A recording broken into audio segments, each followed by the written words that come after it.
Assalamualaikum dan salam sejahtera. Selamat datang ke channel Seram Media bersama aku kan macam biasa. Aku akan cerita pasal bola sepak tempatan. Sebelum ni, Matt Steele, Iggy Huben, Josh Brownhill, Isaac Hayden dan nafikan yang diorang tak ada pun darah Malaysia.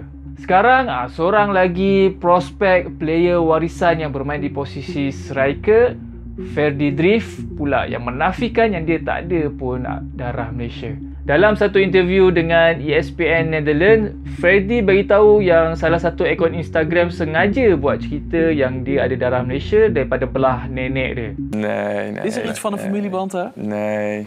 Maar hoe kan dat dan? Ja. Padahal parents dia sendiri pun tak tahu yang nenek ke moyang dia ada darah Malaysia ni. Entah macam mana akaun Instagram tu boleh tahu. Bukan setakat tu je, wartawan Astro Arena pun pernah share pasal berita Ferdy ni merupakan calon player warisan dalam skuad Revolusi Harimau Malaya. Katanya dah final step untuk dapat pasport Malaysia lah.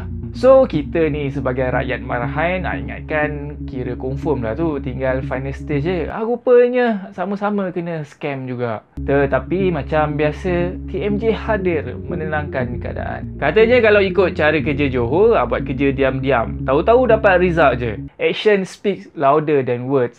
Jangan nak menggelupau. TMJ ambil contoh jugalah player bernaturalisasi dan berdarah warisan sedia ada macam Dion Coles, Daniel Ting, Darren Lock, Stock Wikin, Corbin Ong, Hendrik Dos Santos dan Romel Morales. Majoriti hasil tangan dan gerak kerja daripada TMJ dan JDT.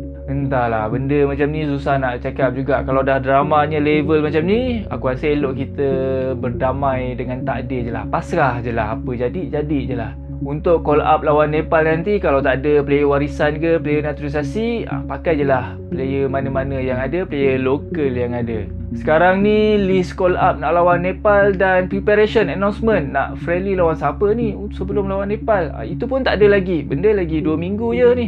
So macam aku cakap tadi, kita tenang-tenang je lah. Harapkan yang terbaik untuk skuad Harimau Malaya. Harapkan result yang positif bertemu dengan Nepal. Lagi-lagi bila bermain dekat Malaysia di Stadium Sultan Ibrahim, kira main dekat home Harimau Malaya.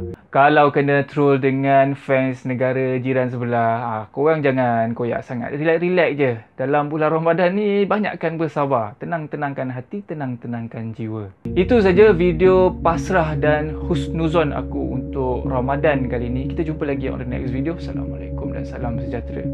Bye-bye.